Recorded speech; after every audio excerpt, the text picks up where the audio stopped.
Welcome back to This Day Live, the Sunday talk show here on the Arise News channel. I'm Aniez Alsekwe, and with me in the studio are Professor David Aworawo, Professor of International Relations and Strategic Studies at the University of Lagos, Jide Ologun, who is a legal practitioner of National Development Advocate and Fellow at the Institute of Leadership Coaching and Strategy, and Yemi Adamolekun, who is the Executive Director of Enough is Enough. And thank you all for joining me here this afternoon/evening. I appreciate your time.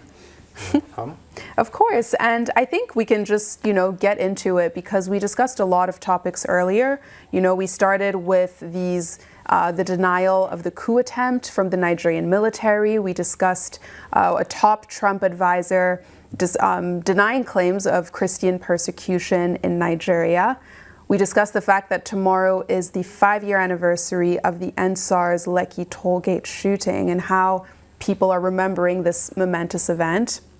And then we also discussed the Senate finally officially confirming Professor Joash Amupitan and what that means, especially as everyone is looking to 2027. We're seeing these mass defections to APC from so many leaders. And then we also had Edo State Governor Monday Okpebholo kind of saying that all of his commissioners have to wear this President Tinubu cap and, what that means, how people in the state should be reacting to that. So definitely a lot of topics to discuss, but I think we'll start with the ones about, politics and the new INEC chairman. He's finally here, and just this momentous task that he has ahead of him. We have the Anambra elections taking place in November, as we were discussing, and I think a lot of people will be watching that as a bellwether for what we can expect to see in 2027. So I'll start with you. How are you seeing this story? Thank you very much. He's been confirmed by the Senate as nominated by the President and Commander-in-Chief of the Armed Forces with the consent of the Council of State. And when he was addressing the Senate, he promised to carry out like an evaluation, and I think I support that. He should conduct a SWOT analysis and carry out a public relations research also to fill the perception of the citizens in respect of the independence of INEC and the capacity and willingness of INEC to deliver on the expectations of having credible, fair, and transparent elections in Nigeria. And he passed a comment which I found interesting. He said, if given the opportunity, and I want to let him know he now has the opportunity, because I'll let you know, looking at the political gladiators in Nigeria, it's difficult for us to actually have an independent election umpire. From the days of Professor Humphrey Nwosu, who held the bull by the horns, but eventually we witnessed what happened to him. IBB tamed the man, and he was made to surrender to the whims and caprices of the power brokers in the country. So it's a Herculean task before him. And he also mentioned looking at what we have on ground, like the IREV and beavers and everything. And I want to say that if the infrastructure must function, then the superstructure, talking about the human elements, managing the superstructure must work. But again, he has an opportunity to leave a commendable legacy or go the way of some others who have been compromised. I can let you know that the political environment in Nigeria is not an easy one for anyone to say, I'm towing the path of righteousness. But he's welcome to INEC, and I wish him the best. And on the fact that he was nominated by the president, nothing has been done under our constitution to attend to that. So it's constitutional, it remains so, and Section 4 of the Nigerian Constitution 1999 as amended has empowered the National Assembly to make laws for the peace, orderliness, and good government in Nigeria. So if the National Assembly members are so much interested in having an ideal democracy in the country, there are a lot they can do by looking into the existing extant laws and see how they can be amended to reflect transparency and doing what is right. And that brings us to the case of the governor of Edo State. He was actually passing a comment to the new commissioners that when coming for meetings, ESCO meetings, they should come with the insignia of Asiwaju Bola Ahmed Tinubu. I even saw a picture of that cap, and it's been a bit customized with something flying at the edge. I think it's just a way of promoting the token, we call it identity of the present president. When the former president, Dr. Goodluck Ebele Jonathan, was president, a particular kind of cap was flying in Abuja. Everybody, whether you are from the South or not, I think it's just about where we are now. But I quite agree with those who have been responding that it should focus more on how to deliver good governance to the citizens, particularly within his constituency. And what we have in Section 14, subsection 2 of the Nigerian Constitution 1999 as amended has not been amended. And it says that the security and the welfare of the citizens shall be the primary purpose of government. So I wish him the best to focus on that. But as it is right now, when all eyes are in the direction of the president, who is the custodian of the executive power politically in the country, you expect that people want to impress the president. And I have an advice for the president. Like I said earlier, all those who wore the caps of good luck, where are they today? So the president also, even if all Nigerians decide to wear his cap, should ensure that he delivers good governance to the citizens of Nigeria by creating commonwealth for common good. And I think he would have left a sound legacy if he keys to that. So do I touch on the others before? No, I think we'll go to Yemi next. And I'm glad you took two topics in one, so because they all kind of do go hand in hand anyway. So I'll come to you next. How seriously should people be taking this cap mandate? And I think, Mr. Jide, you made such an interesting point about infrastructure and how critical that is to elections, because if the infrastructure isn't there, it doesn't even matter who the INEC chairman is if we don't have the proper, robust infrastructure to essentially uphold our election. So I'll let you take those two questions together. Thanks. Cap mandate, I actually like that framing. But I think it is a challenge because at the end of the day, we're in a democracy and people should, and that's the whole essence of a democracy, citizens should be able and confident and free to align with whichever party they want. So there's a conversation that around one-party state, and the response is always that, oh, we have 19 political parties. How can people say that the APC is trying to turn Nigeria into a one-party state?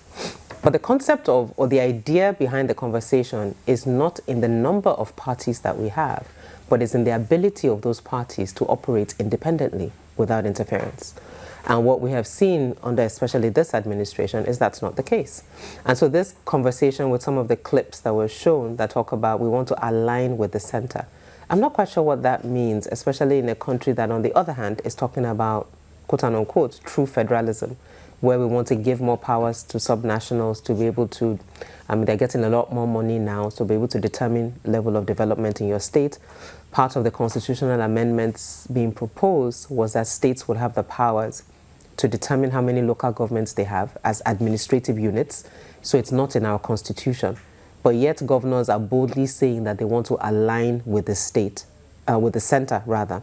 And that's the reason why they are decamping. So it is a serious cause for concern that it's not in the number of parties that we have. It's in the fact that people feel that they must be a part of the dominant party to either, as your guest said earlier, either be covered from EFCC persecution or to seem to attract federal intervention or whatever the case might be, or the penalties that come with that.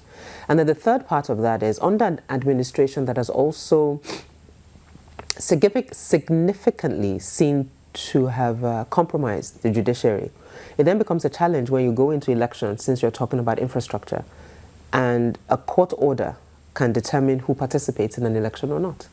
And so if that is then used to stifle the participation of opposition parties, then that certainly tells you around what the one-party state conversation is about. And that's a good segue into, actually, last point on that. And it's also a good point to start talking about, because the Constitution is clear about how legislators can decamp. and if they do decamp not following the provisions of the Constitution, that you should lose your seat. There's a Supreme Court judgment that affirms that, but we've not seen it being implemented. So legislators are decamping willy-nilly, violating the Constitution, and there are no consequences. Again, within an environment where the law is optional if we obey it or not. And then that then segues into the INEC chairman. That does it really matter who the INEC chairman is if we don't have the infrastructure? I think they're tied together. It's the chairman that kind of determines what infrastructure you have and how it's executed, implemented, enforced to ensure that we have free and fair elections. The advocacy before he was appointed was to have it be a more transparent process. So it's not just the president and the Senate.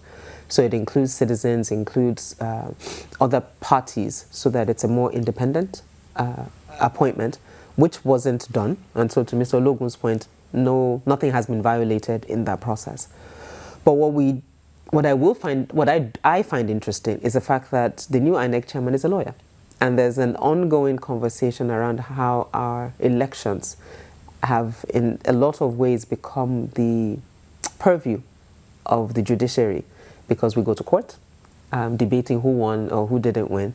And it's not necessarily about the votes anymore, but it's about the pronouncement of a bunch of judges. So it'll be very interesting how a lawyer sitting as an election umpire chooses to navigate that. Mm-hmm. Professor Aworawo, to you, I mean, all these topics, I think our panelists have also added some interesting perspectives as well. How are you seeing the lead up to 2027, given the mass defections, the new INEC chairman? What should we be looking for? Well, the new INEC chairman has a whole lot to contend with. It does matter who the INEC chairman is. The way elections have gone in Nigeria in the past couple of years, who the INEC chairman is important.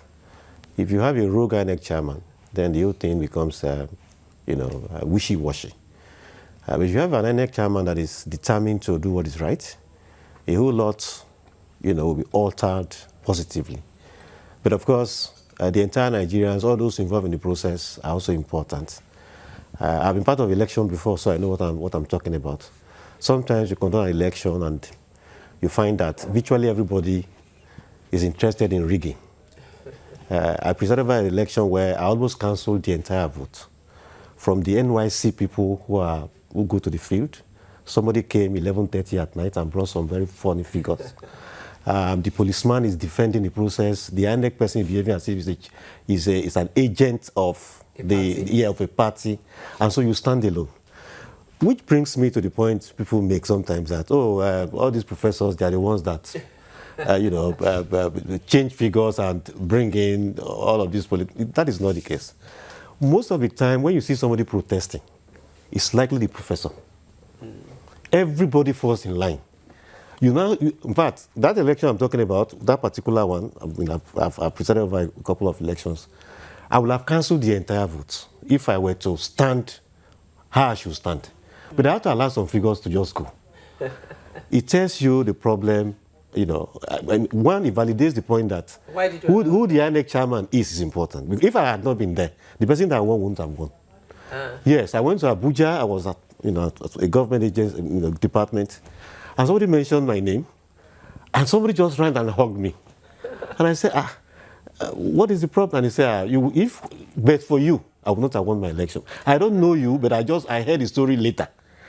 So it tells you who the person is important. But it also tells you that the structure also is very... Professor Adamolekun has a huge task on his hands, because it was not where the election held. It will only be at one spot on that day. It's results they bring to him that he's going to announce. So beyond Professor Adamolekun, what Nigerians want to do, or what they fail to do, will be very, significant, as to how the elections eventually turn out to be. Then Yemi mentioned the judiciary. I will use the case of Plateau as an example. In Plateau today, everybody occupying the office, the different political offices, except the governor, are illegal. They didn't win the election. The court just ruled, appeal court said, the process that brought them was defective, and they were all wiped off.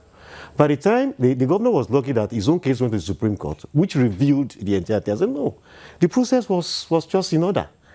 But the others, they had the misfortune of the Supreme Appeal Court being the highest court. And so they all lost out. They lost out not because they didn't win the election, but because some judges just decided who will be there. So the entire apparatus is important. But the INEC chairman, what he does, will help shape things to a particular direction.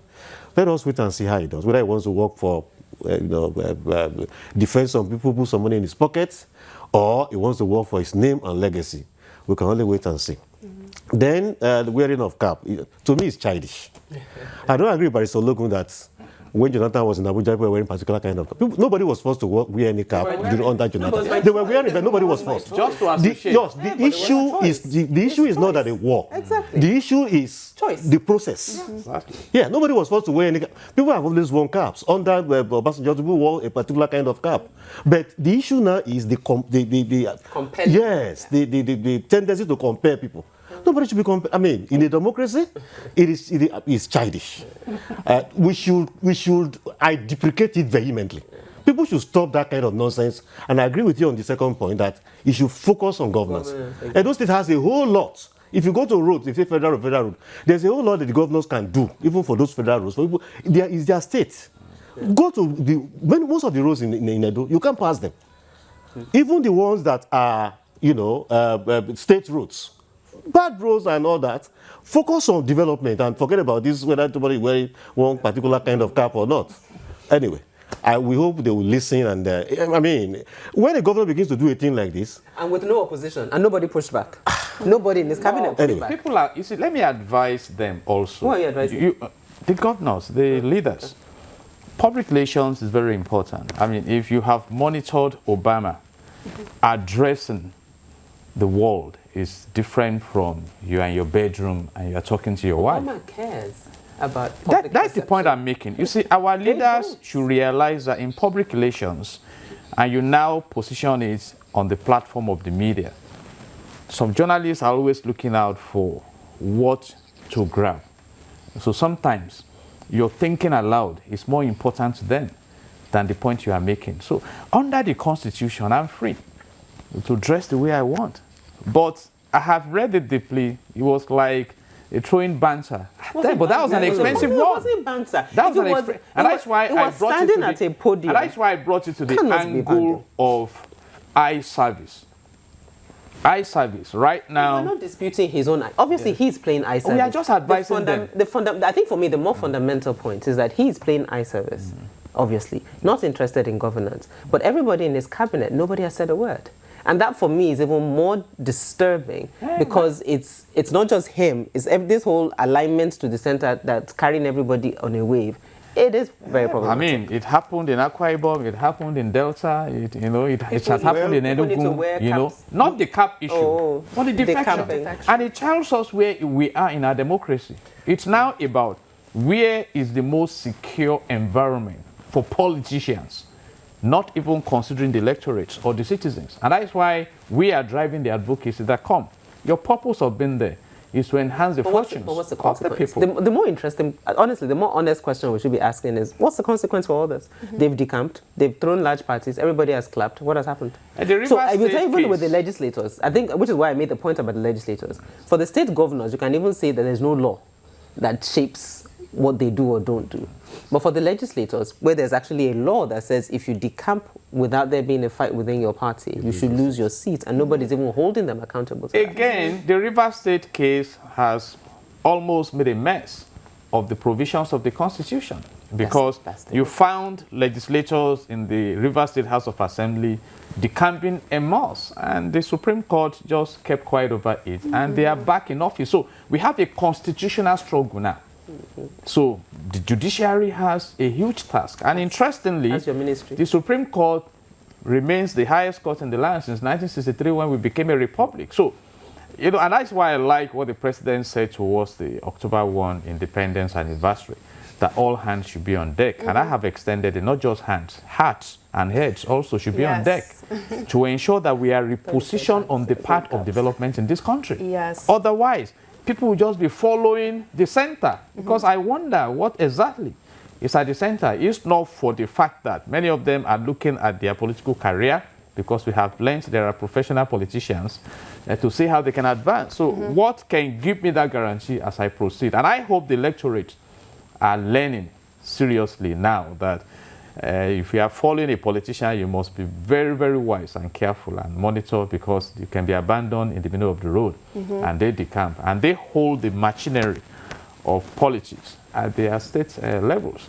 And I think, you know, to your point, or to everyone's point, it kind of leads to the next two stories I want to discuss, which is tomorrow being the 5-year anniversary of the Lekki tollgate shooting, and also the former president, Obasanjo, calling for more young people to be in positions of power. So, Yemi, I think I'll start with you on just how people should be seeing the last 5 years, how they should be seeing police brutality in Nigeria. Where are we right now, and what do you think the sentiment is as tomorrow approaches?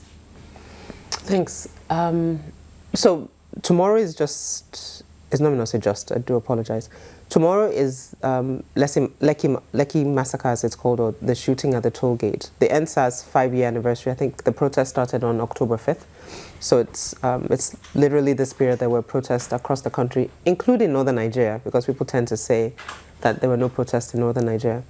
Including northern Nigeria, just simply protesting police brutality. Was nothing more, nothing less. 5 demands. Other people added other demands, governance-related demands to it. But at the core of it were 5 demands tied to police brutality that were presented to President Buhari at the time, which he received. But the unfortunate part about it is that the government actually had a very simple opportunity to show intent in holding the police accountable to lives lost and citizens not feeling safe with the police. They chose not to, because, very interestingly, part of the report that the government received at the time was that some elements were using the protest as a route to foment trouble, and they were trying to overthrow Buhari or whatever. And that kind of switched the narrative from simply citizens protesting what they felt was an injustice. And the night of October 20, you had citizens sitting down at the toll gate, waving the flag of Nigeria, fully confident that that provided some level of cover from any harm that might come to them. Because there was some conversation, Lagos State had declared a curfew. There was an attempt to get people to move away from the toll gate. And the sense was that if we sit here and just wave the flag and sing the national anthem, I mean, what could possibly happen? But unfortunately, bullets were fired, people were killed. And it's not just speculation for anybody listening. This was affirmed by the Lagos Judicial Panel of Inquiry, number 1. And also the case was taken to the ECOWAS Court of Justice and found the federal government guilty of killing its own citizens. So those are established decisions. Now, the fact that the federal government chose to ignore them doesn't absolve them of responsibility, neither does it negate that fact. But what has happened over 5 years is that a lot of young people, I think in my view, it has affected the view they have of government, of a government that, in their view, doesn't really care for them. A government that, can kill its citizens. I think that's to put it quite plainly. Doesn't care for them and how they feel. And the energy from 2020 morphed into, for some people, a bit into the obedient movement, looking for an alternative to the APC administration. And then the disappointment that came with that election. And then now, different people are expressing themselves in different ways. Some continue civic action, some are writing, some have left the country and have not been back in 5 years. Some are still traumatized, some are still in jail, some were jailed and have been released. Across the country, judicial panels of inquiry were set up. I think if I remember correctly, compensation were probably paid in about 5 states. Some states have not submitted their reports to the National Human Rights Commission, and that has also, in a sense, become... because governments have changed. 2023, we have new governors coming in, and the National Human Rights Commission has struggled to get the new governor to kind of take those panel reports up and implement them. So I say all this to say that for those who were involved, at least we're very clear that we will not forget both those who stood at the barricades and protested and those who lost their lives for choosing to speak up and wanting justice in their country. Now, on the police reforms, for the most part, what we're really seeing is a disbandment of SARS, but SARS coming up in different ways. Police still picking up people arbitrarily still continues, despite several pronouncements by the IG or the police structure. So tomorrow, there was going to be a protest in Abuja tied to Nnamdi Kanu. And the IG of police released a statement yesterday saying there can't be protests. Because what? Like, because what? It makes, for me, I just find it very fascinating. We don't have enough policemen in this country. We don't have enough security forces to police Nigeria as a country. Yet you constantly choose to find fault with citizens who just want to express their discontent. So you then make it an issue. So you issue a statement. The people who were planning a peaceful protest now get agitated. And then there's a face-off between the police and citizens. To what end? Like, really? The thing just baffles me to no end is what, let them have their peaceful protest, Nnamdi Kanu should be released, everybody will move on. Yeah. Professor Aworawo, how are you seeing this? Also based on Yemi's comments about, young people and maybe a disenchantment with Nigeria today. Yes, disenchantment, disillusionment, pessimism, despair. Those have been the, defining characteristics of how young people have perceived the states, and of course the government since census. Many have lost confidence in the country. So many of them have traveled. Many are still struggling to live because they can't see what should keep them in the country, and that is a tragedy. There is an aspect to that the protests of 2020. Which I would like to draw attention to. And that is the fact that the government actually organized touts to try to counter peaceful protesters. And that contributed tremendously to, the violence that, followed. We saw pictures of people, touts entering government, buses. They are being moved to places where people were protesting. It's almost unimaginable that any responsible government can do a thing like that. But it did happen. And then to crown it all, that people were sitting down peacefully, and you have the military just come in and then shooting at them randomly. And there is no consequence up to now as we speak. It's really, really disheartening. I want to link that to former President Obasanjo's comment about youths. Yeah, too few youths are involved, have been part of the governing process. More and more of them should be involved. Generally, you don't have the kind of money that you need to be able to, get to many of these positions, so they can begin by being appointed. Not all youths, by the way, because I also interact with so many youths. Many of them, just like the adults, just like the older ones that, we say are not doing well. Sometimes even worse, because some don't even want to work. Serious-minded youths. To be part of the process, they understand the system better. A whole lot has changed over time, and where the world is headed, they understand it. The new developments, the fourth industrial revolution and all that, they understand it better.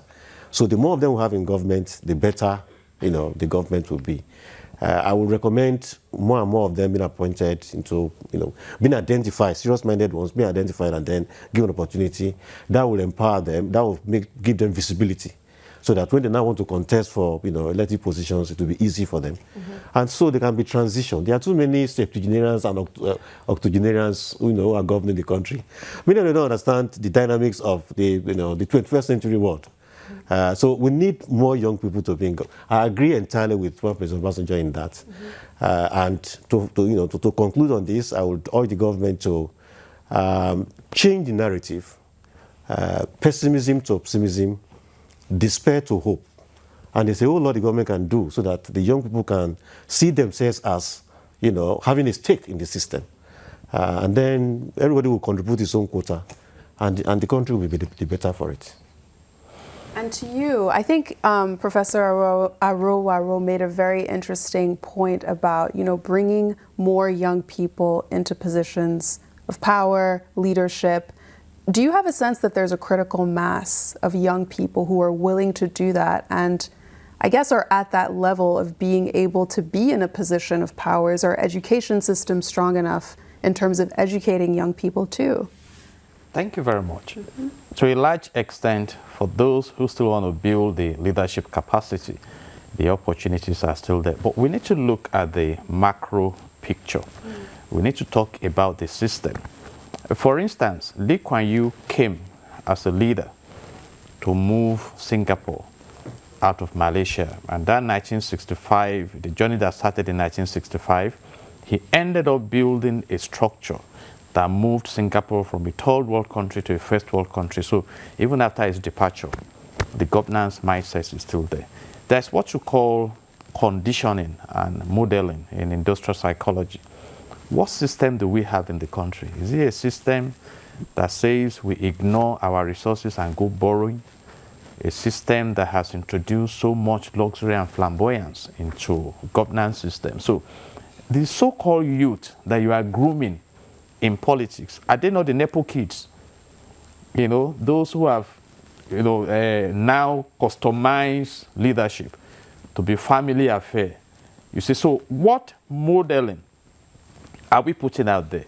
Are we saying that better edu is in the class of the elderly?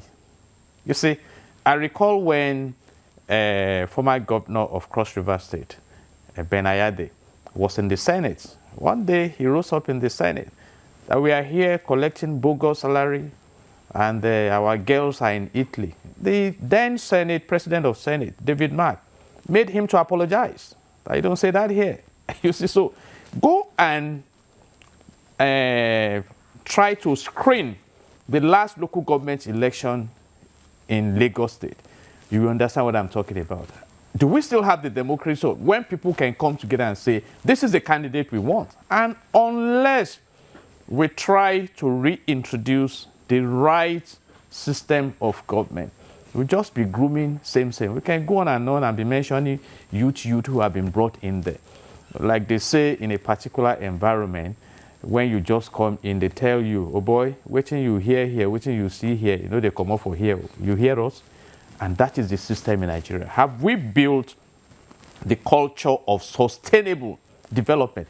In the First Republic and post-First Republic, before the Second Republic, the likes of General Gowon, who is still around now, they were 27 years. If even Chief Olusegun Obasanjo, who is advising that the youth should be integrated, how old was he when he became the head of state in Nigeria? But those were days when there was a determination to develop the country, but somewhere along the line, things just went haywire. So whether we are talking of the youth or and for the elderly, let me advise them, unless you all come together now to begin to give birth to a nation that is supportive to majority, you'll be afraid to leave that space because you have not developed the outer space. So you'll be confined to that middle space. I mean, we just discussed the issue of the Lekki toll gate massacre. Where is the former President Muhammadu Buhari now?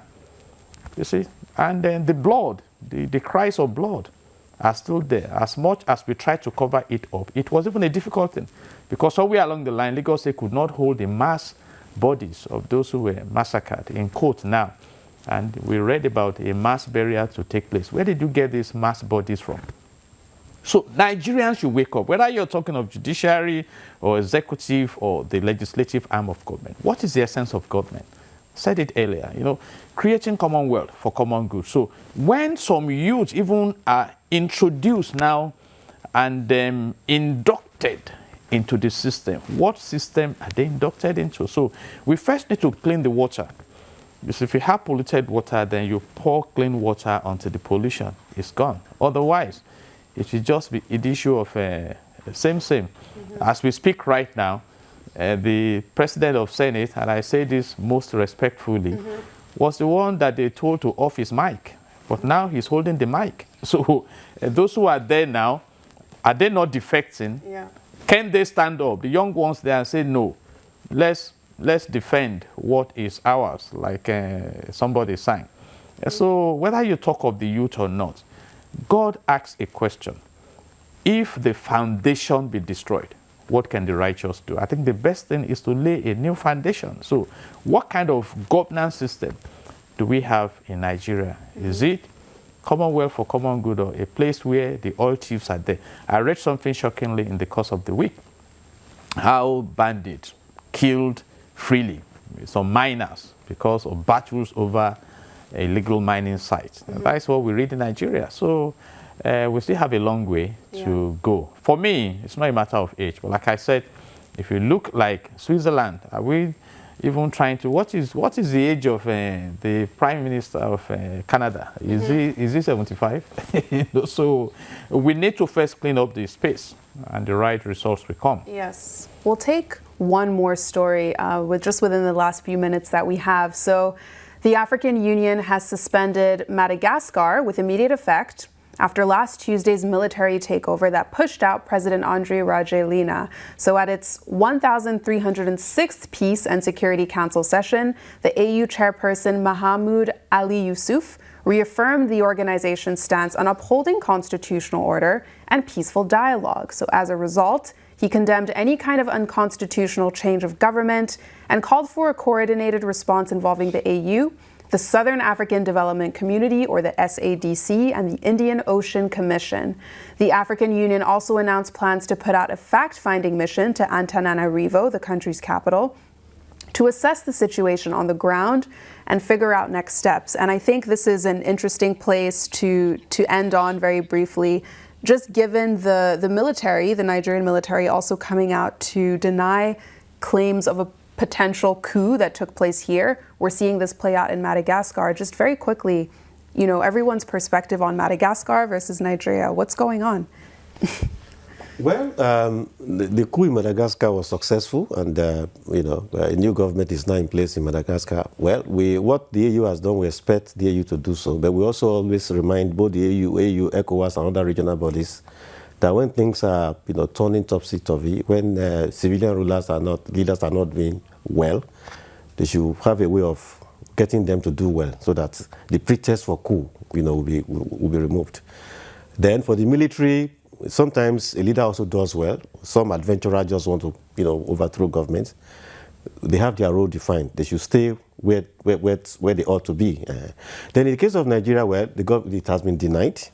But again, those things also apply in the Nigerian case. When the civilian the leaders are doing very well, the chances that there will be a coup, are reduced significantly. So we advise them to do well. They live too flamboyantly, and the rest of the country live too poorly. And that mad distribution, we call it, is just not good. Mm-hmm. The people must be put first. If they don't do that, they create the condition for, we don't know what indeed happened, but they should do well, so that whether there was an attempted coup or not, they will reduce significantly, the chances that there will be a coup moving forward. Mm-hmm. I think the Madagascar coup is, if I'm not mistaken, like the 20th coup on the continent in the last 5 years. And I think what it just says is people's discontent with how democracy is being practiced and what they believe it does for them. A lot of Nigerians, I think Abacha died in 98, if I'm not mistaken. Right? Yeah, so 27 odd years that people haven't, so any 27-year-old or maybe a 25, 26-year-old doesn't understand what that looks like. And it might seem sexy, especially in the context of some videos that have been shared of some military leaders in some parts of West Africa who are seemingly very people-friendly and doing things.